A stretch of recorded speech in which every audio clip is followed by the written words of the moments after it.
আসসালামু আলাইকুম, আমি আতিক রহমান পূর্ণিয়া।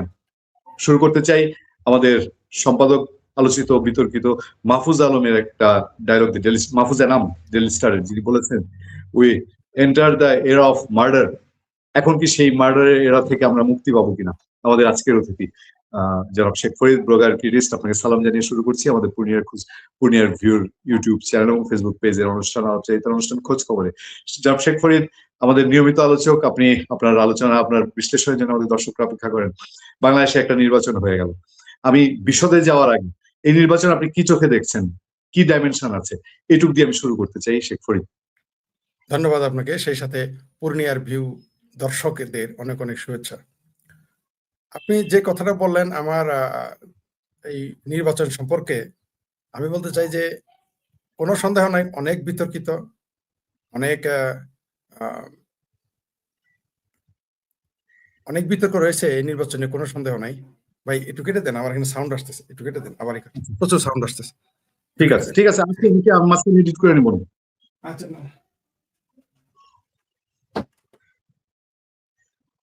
ও এডিট করে নেবেন? আচ্ছা আচ্ছা, ঠিক আছে। সাউন্ডের সমস্যা চলে, হ্যাঁ ওকে। আপনি যেটা বলছেন যে আমাদের আগের সবগুলো কেটে দিন, হ্যাঁ এখান থেকে শুরু করেন, এই 1 মিনিট 35 সেকেন্ডের পরে। ধন্যবাদ, ধন্যবাদ আপনাকে, সেই সাথে পূর্ণিয়ার ভিউ এর যারা দর্শক শ্রোতা রয়েছেন তাদেরকে আমার শুভেচ্ছা সালাম।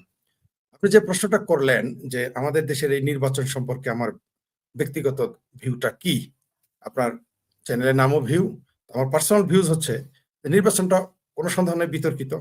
এই নির্বাচনের নিয়ে অনেক বিতর্ক হচ্ছে এবং হবে, কারণ বাংলাদেশের একটি বৃহত্তর অংশকে নির্বাচনে আনুষ্ঠানিকভাবে ভোট দিতে দেওয়া হয়, মানে আবার বলতেছি আনুষ্ঠানিকভাবে, অফিসিয়ালি তাদের নির্বাচনে অংশ নিতে দেওয়া হয় নাই, ভোট দিতে দেওয়া হয় নাই, তাই এটা বিতর্কিত। কিন্তু এই নির্বাচনটা দরকার ছিল। এই দেশে এই যে জামাত যে ভয়ঙ্কর অবস্থা তৈরি করেছিল এই দেশে, তারা যে একটা আবহাওয়া তৈরি করেছিল, তারা এমন মিউজিক দিয়েছিল তাদের বট বাহিনী যে তারা এই বুঝি ক্ষমতায় চলে যায়, যদিও তারা আনঅফিসিয়ালি ক্ষমতায় ছিল, তারা অফিসিয়ালি ক্ষমতায় চলে যাবে বলে এরকম একটা আবহাওয়া তৈরি করেছিল, সেটাতে ছেদ পড়েছে। এবং বাংলাদেশ সম্পর্কে সারা পৃথিবী ধরে নিয়েছিল যে এখানে একটি মৌলবাদী শক্তি ক্ষমতায় চলে আসতেছে, এরকম একটা বক্তব্য সারা পৃথিবীতে চলে গিয়েছিল যে স্বাধীনতা বিরোধী মৌলবাদী শক্তিগুলি ক্ষমতায় আসতেছে। কিন্তু আমরা জানতাম বাংলাদেশের সাধারণ জনগণ তাদের অ্যাকসেপ্ট করবে না, সেটা প্রমাণিত হয়েছে। নির্বাচন সম্পর্কে আমার ব্যক্তিগত, অবশ্যই এটাকে আমি বিতর্কিত নির্বাচন মনে করি, কিন্তু আবার স্পষ্ট করে বলি, অনেকটা যে পিঠে যদি টিউমার হয়, গলায় যদি ঘ্যাগ হয়, ওগুলো অপারেশনের দরকার আছে, সেই হিসেবে এই নির্বাচন হয়ে যাওয়া উচিত ছিল এবং হওয়া উচিত। জি।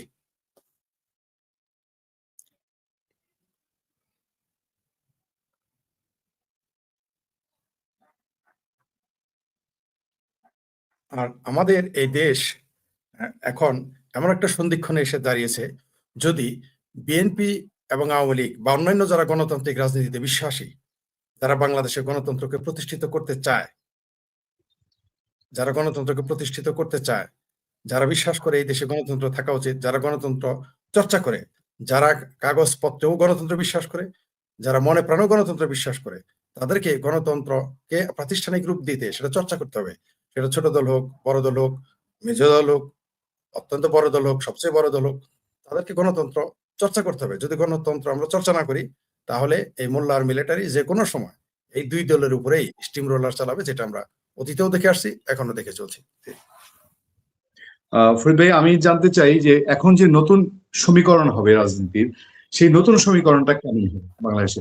রাজনীতির পার্ট তিনটা, একটা হলো বিএনপি, একটা জামাত ইসলাম, আর একটা হলো আওয়ামী লীগ। এই তিনটার মধ্যে সমীকরণ এখন কেমন? এখন দুধ কা দুধ পানি কা পানি হয়ে গেছে। কে কার বন্ধু, কে কার শত্রু, কে কার প্রতিপক্ষ, কে কার রাজনৈতিক প্রতিপক্ষ। আবার বলতেছি, রাজনৈতিক প্রতিপক্ষ এক জিনিস, শত্রু আরেক জিনিস, এটা আমাদের বুঝতে হবে।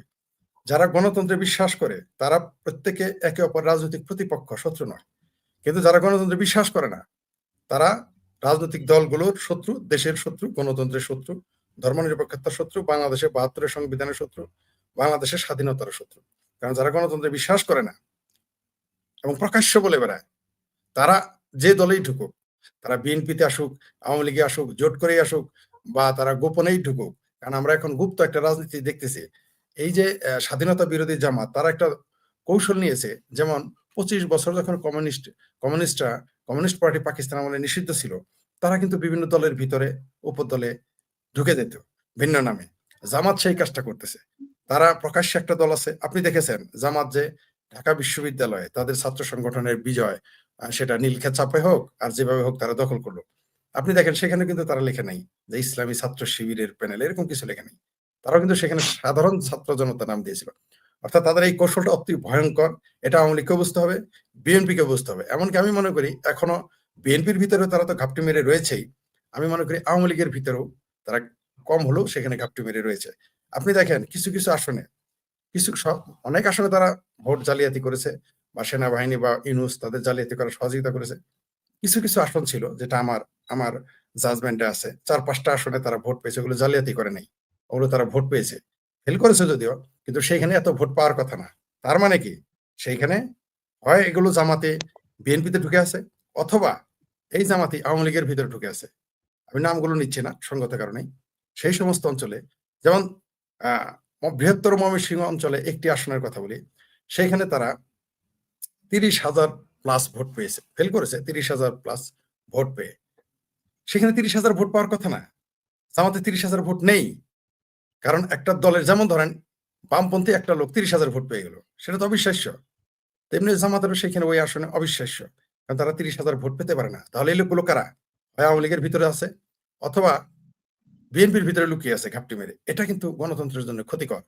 এরা মনে করেছিল যে খালি মাঠে গোল দিব, আওয়ামী লীগকে সরিয়ে দিয়েছি, বিএনপি তাদের বুদ্ধি কম, তাদের ভাষায়, যে এদেরকে হয় টাকা দিয়ে, না হয় লোভ দেখিয়ে, না হয় ভয় দেখিয়ে, অথবা ব্ল্যাকমেইল করে, অথবা কূট কৌশলে, অথবা জালিয়াতি করে বিএনপিকে ওভারটেক করে তারা ক্ষমতায় চলে যাবে। কিন্তু বাংলাদেশের জনগণ কিন্তু এই স্বাধীনতা বিরোধী 71-এর খুনি ধর্ষকদের যে ক্ষমা করে নাই এবং ক্ষমা করবে না, এবার কিন্তু এই 2024-এর এই নির্বাচনে কিন্তু সেটা বুঝিয়ে দেওয়া হয়েছে। কারণ একেবারেই মাঠ খালি। জি, সরি, 2024-এর এই যে নির্বাচন, এই যে 12 তারিখের আমরা যে নির্বাচন দেখলাম, তারা 17-18 মাস কত আয়োজন করলো, কত টাকা দেশ বিদেশ থেকে আনলো, কিন্তু তারা বিজয়ী হতে পারেনি। আর বরং অনেকেই মনে করে তারা যে আসনগুলো পেয়েছে, এর অর্ধেকেরও বেশি আসন তাদেরকে এই সেনাবাহিনী আর ডক্টর ইউনূস ভোট বাক্সে সিল মেরেই তাদের আসার ব্যবস্থা। কারণ কেউ বিশ্বাস করবে না যে জামাত কোনোদিন 68টা সিট পাবে। কোনো যুক্তিতে এটা হয় না, কোনোভাবে হয় না। তারা যদি এই দেশে সুষ্ঠু নির্বাচন হয়, এখনো ধরেন আওয়ামী লীগ মাঠে নাই, ধরে নেন আওয়ামী লীগ মাঠ থেকে তুলে দিলাম, আওয়ামী লীগ নির্বাচন করবে না, এই অবস্থায় নির্বাচন করবে সুষ্ঠু, জামাত 20টার উপরে আসন পেতে পারে না, 10 থেকে 20টা। আর আওয়ামী লীগ যদি মাঠে থাকে, জামাত তো নীল হয়ে যাবে। এবার আগামীতে জামাত নীল হয়ে যাবে, আপনি নিশ্চিত থাকেন, দেখতে পারবেন। এটা আপনারা কেন বলছেন? ধরেন আওয়ামী লীগ মাঠে নাই দেখেই এক বক্সে আওয়ামী লীগ বিএনপির ভোট বেশি। আওয়ামী লীগ মাঠে থাকলে তো আওয়ামী লীগ বিএনপির ভোটটা ভাগ হয়ে যেত, তখন তো জামাতের ভোট বেড়ে যাওয়ার কথা।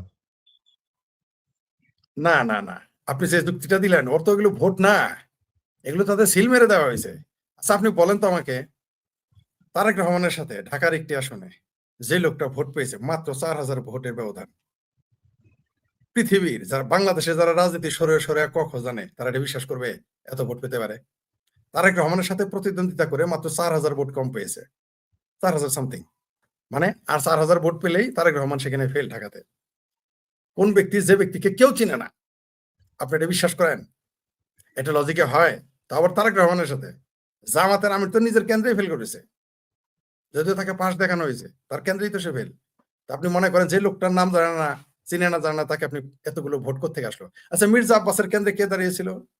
সেই যে কচি কাছার আসরের যে ছেলেটা ইলেকশন করেছে, আমি আপনাকে লিখে দিতে পারি, ওকে বলেন তো, ওয়াকার সাহেব যখন চলে যাবে বেরাকে, তারপর ইউনূস সাহেব যখন পালিয়ে যাবে, অথবা তাকে ফাঁসিতে ঝুলানো হবে, মানে আফটার ইউনূস রিজিম, আপনি এই ডারবি নাসিরকে বলেন ঢাকাতে ওই মির্জা আব্বাসের যে ওয়ার্ড, ওইখানে ওয়ার্ডের কাউন্সিলর হয়ে আসতে বলেন তো দেখি, সে পারে কিনা? সে তো এজেন্টই খুঁজে পাবে না। এত ভোট কই থেকে আসলো, এত ভোট কই থেকে আসলো? আপনি আমাকে বুঝিয়ে বলেন, ডারবি নাসিরকে তার নিজের এলাকায় জানতো ইলেকশন করাইতে, সে একটা মেম্বার হইতে পারে কিনা? আমরা তো এগুলো বুঝি সমীকরণ, তখন এগুলো থাকবে না। আপনি জামাতে, আপনি বলেন যে আওয়ামী লীগ বিএনপির ভোট ভাগ হয়ে যাবে, জামাত চলে যাবে, এই তথ্য সঠিক নয়। কারণ তখন মানুষ জামাতকে ভোট দিবেই না। 1 নম্বর হলে এখনো যা দিয়েছে তাও দিবে না। দ্বিতীয়ত জামাত তো ইলেকশনে তো এগুলো পাস করতেই পারবে না, তো সেই সাংগঠনিক ক্ষমতাই না, এগুলো তো জোর করে ভোট দিয়েছে, এগুলো ওয়াকার সাহেব ভোট ভরিয়ে দিয়েছে, এগুলো ইউনূস সাহেব ভোটের ব্যবস্থা করে দিয়েছে। এটা তো দিনের আলোর মতো পরিষ্কার। আপনাকে 2টা উদাহরণ দিলাম ঢাকাতে, একটা হলো ডারবি নাসির মির্জা আব্বাসের সাথে, তীব্র প্রতিদ্বন্দ্বিতা। আচ্ছা, তার সাথে যদি আওয়ামী লীগের হেভিওয়েট নেতার এরকম প্রতিদ্বন্দ্বিতা হইতো, একটা কথা ছিল। তারপর তারেক রহমানের সাথে যদি বিএনপির কোনো হেভিওয়েট নেতার, এমনকি জামাতের কোনো হেভিওয়েট, মনে করেন সেখানে জামাতের আমির ইলেকশন করতেছে, তাও একটা কথা ছিল যে এত ভোট পায়। ক্যান্টনমেন্টের ভিতরে এত ভোট কই থেকে আসে? 17 এরিয়াতে এত ভোট জামাতের কই থেকে আসে? এগুলো আমরা বুঝি না। ধরে নেন সে 5,000, 10,000, 20,000 পেতে পারে, এত ভোট কই থেকে আসলো? এত ভোট আমি কোনোদিনই জামাত আরেক দিতে পারবেন না। জি, বলেন। আমি আরেকটি প্রসঙ্গে আসতাম, আপনি কিছুটা তুলেছেন, সেটা হলো যে এই যে 17-18 মাসে বাংলাদেশে অনিয়ম, দুর্নীতি, তারপর অপশাসন, আইনের অপব্যবহার, আহ, বাংলাদেশের অর্থ লুটপাটের আকাশ সমান অভিযোগ আছে। এখন কি একটা পট পরিবর্তনের মধ্যে দিয়ে যে বিএনপি ক্ষমতায় আসছে, অন্তত আমরা বেঁচে গেলাম, জামাত আসলো না, এই সন্তুষ্টিতে তাদের এই অপকর্মগুলা চাপা পড়ে যাবে এবং এই উপদেষ্টারা, এই যারা বিদেশি তাদের অ্যাম্বাসেডার আসছিল, এই দেশটা শাসন করেছে, তারা সবাই আবার যা যার মতো সহি সালামতে চলে যাবে, এগুলোর কোনো প্রতিকার হবে না? এটা নির্ভর করতেছে বিএনপির রাজনৈতিক মেরুদণ্ড কতটুকু শক্ত। বিএনপির যদি রাজনৈতিক মেরুদণ্ড শক্ত থাকে, অনেকগুলোকে বিচারের আওতায় আনতে হবে তাকে। যেমন আলী রিয়াজ সংবিধান কাটাছেঁড়া করার জন্য তাকে আপনাকে বিচারের মুখোমুখি করতে হবে। কারণ আলী রিয়াজ কে? যে লোকটা ভোট দিতে আমরা দেখলাম, আমরা ইউনুসকেও দেখলাম ভোট দিতে, যদিও তার পাসপোর্ট 4টা দেশের, আমরা এরকম বিদেশি নাগরিকদেরও ভোট দিতে দেখলাম। আলী রিয়াজ ভোট দিল না কেন? দেখেছেন কি তার ছবি? কেউ দেখেনি। তাহলে যে লোকটা ভোট নিজেই দিল না, যে এই বাপ্পারাজের হেনা ভোটের জনক, যাকে এখন সংবিধান হাবা বলা হয়, এই সংবিধান হাবা, তাকে কেউ সংবিধান বাবা বলে, আর ভাই সংবিধান বাবা তো তাকে ইজ্জত দেওয়া হয়, এটা সংবিধান হাবা। ডক্টর মঞ্জুরে খোদা টরিক বলেছেন যে তিনি তার ছাত্রর সাথে এই সংবিধান হাবাকে বসতে বলেছেন, যে সংবিধান কিরকম বুঝে, আমার ছাত্রর সাথে বসুক, আমি একটু দেখতে চাই। তো থালি রিয়াজ নাকি আলী রিয়াজ, তাকে সেই দেশের নাগরিক কিনা, তাকে নিয়ে আসছেন আপনি সংবিধান কাটছেট করতে? এটা তো হবে না। এগুলো বিএনপিকে মনে রাখতে হবে। সুতরাং অনেক মানুষকে যারা এখানে হত্যা করেছে, আপনি জানেন যে শ্রীলঙ্কায় একজন তাদের সেই আন্দোলনের সময় একজনকে মেরে ফেলেছিল, তার ফাঁসি হয়েছে, তার মৃত্যুদণ্ড হয়েছে। আইনের শাসন আপনাকে প্রতিষ্ঠিত করতে হবে। আপনি যদি আইনের এখানে শাসন তো প্রতিষ্ঠিত না করেন, ইন্ডেমনিটি দিয়ে দিচ্ছে, তারেক রহমান কি এই ইন্ডেমনিটি বলবৎ রাখবে? তারেক রহমান যদি ইন্ডেমনিটি বলবৎ রাখে, তাহলে সমস্ত দায়ভার তারেক রহমানের কাঁধে চাপবে। ইতিহাস কাউকে ক্ষমা করে না। ইতিহাস তার নিজস্ব গতিতে চলে। ইতিহাস আবার ফিরে আসে, ইতিহাস বারবার ফিরে আসে। আপনি দেখেন 2007-08 বিএনপিকে এই সেনাবাহিনী কি সাজা টানা দিয়েছে। খোদ তারেক রহমানকে মেরে পিটিয়ে মাজা ভেঙে, তাদের ভাষা, তাদেরকে দাসখত দিয়ে তাকে দেশ ছাড়া করেছিল। আর আপনি দেখেছেন তৎকালীন সময় বিএনপির নেতা কর্মীদের উপরে কিরকম স্টিম রোলার চালিয়েছিল সেনাবাহিনী। এখন ঠিক কত 17 বছর পরে বা 18 বছর পরে ইতিহাসের পুনরাবৃত্তি ঘটলো। এখন সেই আর্মি কার উপর স্টিম রোলার চালাচ্ছে? এই আওয়ামী লীগের উপরে, যাদেরকে 8 সালে ক্ষমতা আসার সহযোগিতা করেছিল। তো সেনাবাহিনী এগুলো ইন্ডেমনিটি আপনি দিবেন মানে কি? ইন্ডেমনিটি থাকবে না। কয়েক দশক পরে বঙ্গবন্ধুর খুনিদের বিচার হয় নাই? হবে। এদের বয়স কত? আজকে যারা থানা লুট করেছে, পুড়েছে, পুলিশ পিটিয়ে মেরে জ্বালিয়ে দিয়েছে, বিভিন্ন জায়গায় আগুন, তার বয়স কত? 25, 30? এরা তো বেঁচে থাকবে। এই ইন্ডেমনিটি কয়দিন আপনি টিকিয়ে রাখবেন? তারেক রহমান যদি ইন্ডেমনিটিকে স্বীকৃতি দেয়, সমস্ত দায় তাকে বহন করতে হবে। যেমন 32 নম্বর বাড়ি ভাঙার ব্যাপারে তারা কোনো নিন্দা জানায় নাই। তার মানে কি? এই 32 নম্বর বাড়ি ভাঙার দায় তাদেরও আছে। এই দায় তাকে নিতে হবে। এখন সে বলবে যে তার মায়ের বাড়িও তো ভাঙিয়া সেখানে ক্যান্টনমেন্টে বাড়িঘর করেছে। তার মায়ের যে বাড়ি ভাঙছে সেটা কোর্টের মাধ্যমে। আপনি কোর্টের মাধ্যমে 32 ভাঙতেন, তাহলে না বুঝতাম যে শেখ হাসিনাকে বা আওয়ামী লীগ সরকারকে আপনি যা ইচ্ছা তাই বলতে পারবেন। কিন্তু সে একটা মিনিমাম একটা বিচারের কাঠগড়া এনে বিচারিক প্রক্রিয়ার মাধ্যমে সেটা করেছে। কিন্তু 32 নম্বর যারা ভেঙেছে, ওই আমেরিকা থেকে, ফ্রান্স থেকে বুলডোজার পাঠায়, আমরা দেখেছি। কোনো নিন্দাও কেউ জানে নাই। তো এগুলো আপনি ইন্ডেমনিটি দিলে এর দায়ভার আপনাকে নিতে হবে। আগামীতে যদি আপনি ধরেন 32 নম্বর যারা ভেঙেছে তাদের যদি আপনি বিচার আওতায় না আনেন, তাহলে গ্রামীণ টাওয়ার ভাঙার লোকদের একদিন গ্রামীণ টাওয়ার যখন ভাঙবে, সেটা কিভাবে রুখবেন আপনি? বা বিএনপির অফিস যে আবার যে ভাঙবে না পল্টনে গুলশানে, সেটা আপনি রুখবেন কিভাবে? আপনি রুখতে পারবেন না যদি আপনি ওগুলো আইনের প্রক্রিয়ায় না আসেন। কারণ রিটার্ন করবেই। আপনি রাজনীতিবিদেরা যদি, সবচেয়ে বড় যে কথা, যদি এই রাজনীতিবিদেরা তারা সহনশীল রাজনীতির মধ্যে না আসে, গণতান্ত্রিক প্রক্রিয়ায় না আসে, তাহলে মৌলবাদী শক্তি, জামাতের মতো খুনি, বদমাইশ, ধর্মান্ধ, এরা ক্ষমতায় চলে যাবে। চলে যাবে মানে বিদেশি শক্তির সহায়তায় এরা ক্ষমতা দখল করে, এদের তো কেউ ভোট দিবে না, আপনি নিশ্চিত থাকেন। যত কিছু ঘটুক, এদের কোনোদিনও ভোট দিয়ে বাংলাদেশের জনগণ একক সংখ্যাগরিষ্ঠ হিসেবে ক্ষমতায় আনবে না। কিন্তু এরা জোর করে বা বাইপাস করে বা তারা পেছন দরজা দিয়ে সন্ত্রাসের মাধ্যমে বিদেশি শক্তির সহায়তায় এরা ক্ষমতায় চলে যাবে। এটা ঘটতে পারে যদি আওয়ামী লীগ বিএনপির মতো বড় দুইটি দল এইভাবে কলহে লিপ্ত থাকে এবং গণতন্ত্রকে হত্যা করে, তাহলে তারা নিজেরাই ধ্বংস হয়ে যাবে, এই দেশটাও ধ্বংস হয়ে যাবে, কোনো সন্দেহ নেই। আর জামাত এই তালেই আছে, জামাত এই সুযোগের অপেক্ষায় আছে। আপনি দেখেন, আওয়ামী লীগ বিএনপি লুটের কথা বললে মানুষ সেটা বারবার বলে, জামাতে এরকম মানুষকে এত মিথ্যা বললো, এই যে বেহেশত দোজক, তারপর টাকা পয়সা দিয়ে। দেখেন এদের ধর্মান্ধ লোকগুলো এদের ব্যাপারে ব্লাইন্ড, এরা এই সুযোগটাই নেয়। ওই যে এরা দেখেন ৭১ এত অপকর্ম করেছে, তারপর প্রথমে ছিল আহ আহ, আগে ইসলাম, পরে লাগাইছে পিছে ইসলাম। ঠিক আছে, বাংলাদেশ কখনো রাখে সাথে কখনো রাখে না, তো এই যে ইসলাম শব্দ লাগিয়ে এরা টিকে আছে। তো এই মৌলবাদী শক্তিকে যদি আপনি এখনই প্রতিরোধ না করেন, এখনই তো আপনি ৭৭ মানে ৬৮ এবং তার জোট মিলে বোধহয় ৭০-এর কাছাকাছি চলে গেছে বা ৮০-র কাছাকাছি চলে গেছে। এদের যদি আপনি না রোধ করতে পারেন, তাহলে বিএনপির কপালেও খারাপই আছে, আওয়ামী লীগের জন্য খারাপই আছে, দেশের কপালেও খারাপই আছে। আর এই স্বাধীন বাংলাদেশে ৭৭টি আসন জোর করেও যে তারা নেয়, এটাই তো আমি অবাক হয়ে গেছি, এটা কি করে সম্ভব?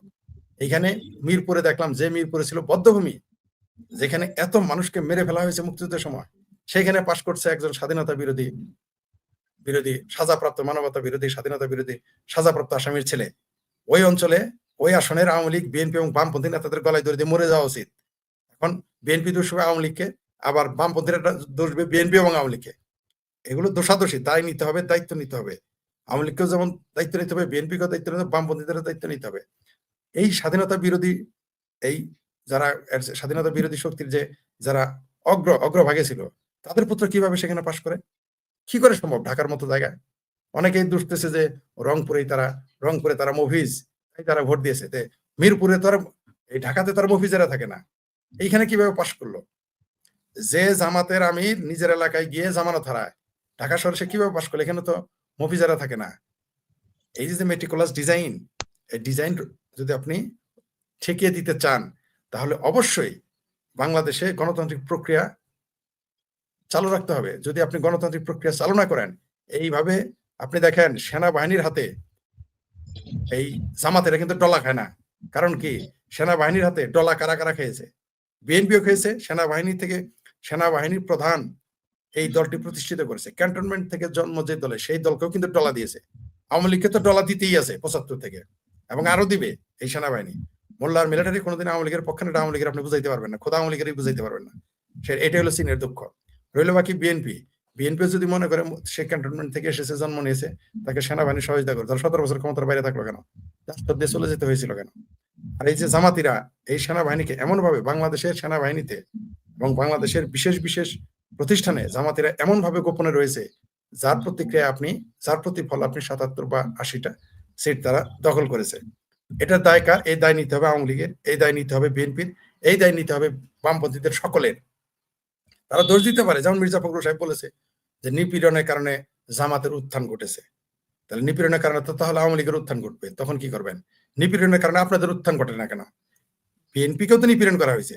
মির্জা ফখরুল সাহেব যে কথাটা বললেন যে নিপীড়নের কারণে জামাতের উত্থান ঘটেছে, তাহলে মৌলবাদের শক্তির উত্থান ঘটেছে, নিপীড়নের কারণে বিএনপির উত্থান ঘটলো না কেন? এই প্রশ্নটা তো তাকে করা যেতে পারে। আচ্ছা, ধরে নিলাম নিপীড়নের কারণে উত্থান ঘটেছে, কিন্তু মৌলবাদী শক্তিকে ঠেকিয়ে রাখার দায়িত্ব তো বিএনপিরও, বামপন্থীদেরও, শুধু তো আওয়ামী লীগের না। যদি বলো সব আওয়ামী লীগ করবে, তাহলে আপনারা আওয়ামী লীগে যোগ দেন। যদি তারা বলে যে আওয়ামী লীগই সব করবে, তাহলে তার আর কোনো দলের দরকার নেই, তাদের দায়িত্বটা কি?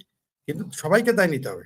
আমার বক্তব্যের সারাংশ হচ্ছে যে বাংলাদেশে গণতান্ত্রিক প্রক্রিয়া চালু রাখতে গেলে, মৌলবাদী শক্তিকে, স্বাধীনতা বিরোধী শক্তিকে ঠেকিয়ে রাখতে গেলে, বৃহত্তর দুইটি দল আওয়ামী লীগ বিএনপি, এদেরকে গণতান্ত্রিক প্রক্রিয়ার মধ্যে থাকতে হবে।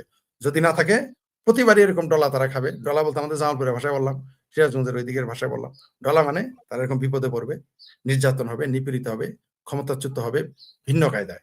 আপনি কি মনে করেন যে এই জামাতিরা এই ৭৭ বা ৮০টি জোট সহজে আসনটি পেল, এরা কি বসে থাকবে? এরা বসে থাকবে না, এরা ভেতরে ভেতরে কাজ করবে। এরা কাঠের ভিতরে ঘুণ পোকার মতো ঢুকে যাবে, বিএনপির ভিতরে, আওয়ামী লীগের ভিতরে আছে, আরো ঢুকে যাবে। আপনি দেখেন না, কালকেও তাদের অফিসে লোকজন নাই, মানেটা কি? তাদের অফিসে তারা এত আসন পেল, এত, তাদের তো খুশি হওয়ার কথা। তারা স্বাধীনতার পর এত আসন তো এটা স্বপ্নও ভাবে নাই। যদি এরা একটা প্রবাহ তৈরি করেছিল তারা ক্ষমতায় চলে যাবে, কিন্তু আমরা তো জানতাম যাবে না। কারণ বাংলাদেশের মানুষের প্রতি আমার বিশ্বাস ও আস্থা আছে। আপনি দেখেছেন যে ঢাকা শহরে তারা, ঢাকা বিশ্ববিদ্যালয়ে তারা ওই ছদ্ম নামে তারা ক্ষমতায় গেলেও তারা সংসদ দখল করলো। এখন দেখেন মাঠ খালি, হলগুলো দখল বেদখল হয়ে গেছে। এবং আগামী 1 মাসের মধ্যে দেখবেন সাদেক নীলক্ষেতের যে ছাপ্পা বিবি, তাকে নীলক্ষেতে পালাই যেতে হবে, থাকতে পারবে না সে। তার সিমটম আপনি দেখেছেন। তো মৌলবাদী শক্তিকে রুখতে গেলে অবশ্যই বৃহত্তর দলগুলোকে, দল দুইটি এবং যারা গণতান্ত্রিক প্রক্রিয়া চায়, যারা গণতন্ত্রে আস্থা রাখে, বিশ্বাস করে, যারা বাংলাদেশে গণতন্ত্র দেখতে চায়, বাংলা জামাতের হাত থেকে বাঁচতে বিএনপি আওয়ামী লীগ এক হচ্ছে। যেতে হবে, সহনশীলতার মধ্যে আসতে হবে। যদি না আসে তাহলে আবারও মৌলবাদী শক্তি, সোজা ভাষায় বলি, মোল্লা মিলিটারি শায়েস্তা করবে বাংলাদেশের গণতন্ত্র, বাংলাদেশের রাজনীতি, বাংলাদেশের সার্বভৌমত্ব, সবগুলো সংবিধান, এগুলো খতমে পড়েছে যেমন, এরকম বারবার পড়তে থাকবে। অনেক অনেক ধন্যবাদ জনাব শেখ ফরিদ আপনার মূল্যবান বিশ্লেষণের জন্য, এবং আমরা নিশ্চয়ই আবার খুব দ্রুত সময় আপনাকে পাবো। আজকের মতো এখানেই শেষ করছি। ভালো থাকবেন, সুস্থ থাকবেন। আসসালামু আলাইকুম। ধন্যবাদ আপনাকে।